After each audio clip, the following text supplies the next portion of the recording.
प्रसिद्ध नारायण मंदिर चोरी लुटि नेले कोटिरु ऊर्ध्व मूल्यर 10टी अष्टधातु प्रतिमा। भंजनगर 15/11 पुणी थरे गंजाम रे मंदिर रे चोरी होइतबा देखिबाकु मिलिछि। तारसिंगी थाना अंतर्गत कुलाड़ निकटस्थ नारायणपाटना नारायण मंदिर कोटिरु ऊर्ध्व मूल्यर 7टी अष्टधातुरे निर्मित मूर्ति लुटि नेइछन्ति दुर्बृत्त। प्रतिदिन भली मंदिरर पूजक राति 8टारे पूजा सारी समस्त द्वार बंद करी ताला पकाई घर को जाइतिले। शनिवार सकाळु मंदिर को आसी देखिबा बेलकु सबु फाटक खोला अछि एवं मूर्ति सबु गायब हो जाइछि। एहा देखि से तुरंत ग्रामवासी और पुलिस को खबर देइतिले।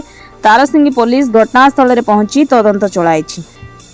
प्रकाश थाउ कि जे एहा पूर्वरु गंजाम रे गत 1 वर्ष भितरे बहु थर मंदिर भितर चोरी होईछि।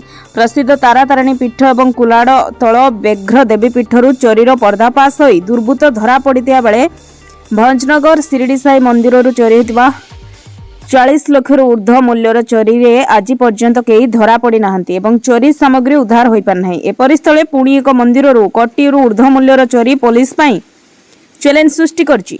भंजनगर एसडीपीओ दीपक कुमार मिश्र भंजनगर थाना अधिकारी जीवनानंद जेना चोरी रे जाइतिबा मंदिर रे उपस्थित रही कि घटनार अनुसंधान करतबा देखा देइछि। साइंटिफिक टीम सह संधानी कुकुर आसी तदंत करिसंती।